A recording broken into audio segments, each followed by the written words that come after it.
Resaka mahakasika ireo fitodrantena kristianina isika amin'ny maha kristianina antsika. Nandritra izay herinandro vitsivitsy tamin'ity fanombohan'ny 3 volana fahatelo amin'ny taona ity. Ny androany torohevitra manokana ho an'ny lehilahy.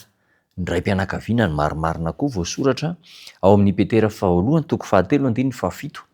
Ambara ao amin'io an-dalan'ny teny io fa isika lehilahy dia tokony aneho fitiavana be dia be ho an'ny ankonany, aneho halemem-panahy, aneho fahatsaran-toetra amin'ny toe-javatra rehetra ary tokony ho endrika mampirisika endrika mahafaly mandrakariva no hita eo amin'ny endriky ny raim-pianakaviana. Indraindray eo amin'ny fiainan-tokantrano, amin'ny rotorotom-piainana dia be ireo adi-tsaina izay mitambesaka ka mahatonga an'izany toetra tokony hitranga izany ho tsy hita.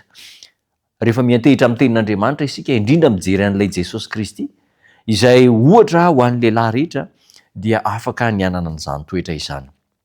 Afaka hisakana aretina maro, afaka hisakana tsy fisiana maro, afaka hisakana olana maro ny lehilahy raim-pianakaviana izay manana fahavitrihana sy mandray ny toetran'i Jesosy Kristy. Tokony ho tsaroany iray fa miankina aminy ny ampahany betsaka eo amin'ny fampandrosoana ny fianakaviana sy ny tokantrano. Na izany aza, ny renim-pianakaviana koa dia azo lazaina fa tompona andraikitra voalohany amin'ireo andraikitra mavesatra eo amin'ny fanabeazana ny zanaka ao anatin'ny tokantrano.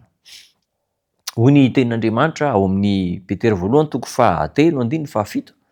Ary toy izany ihany koa nareo lehilahy, miaraha mitoetra amin'ny raha marina, araka ny marina, manaja ny vavy tahaka ny mety atao amin'ny fanaka malemilemy kokoa sady mpiara-mandova ny fahasoavan'ny fiainana mba tsy ho voasakana ny fivavahanareo. Mampirisika antsika lehilahy mba ho tia ny vady, ho tia ny zanaka ary tena mba ho modely ao anatin'ny tokantrano amin'ny zavatra rehetra mihitsy.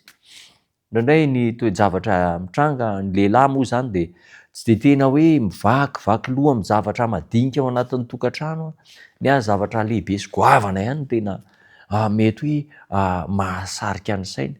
Fa androany izany dia mampirisika antsika mihitsy fa aoka hifantohana ireo zavatra madinika indrindra amintsika lehilahy ao anatin'ny tokantrano, amin'ny fanabeazana ny ankizy, amin'ny fikarakarana ny tokantrano. Betsaka ny vady sady iray no afaka hianatra lesona mahasoa avy amin'ny fikarakaran'ilay mpiandry ondry dia tsy iza fa i Jesosy Kristy izany.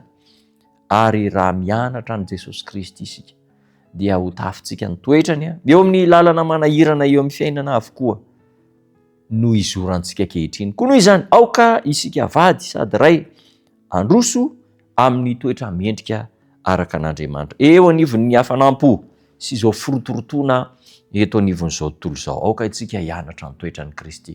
Tafatoetra amintsika izany hafatra izany hivavaka isika.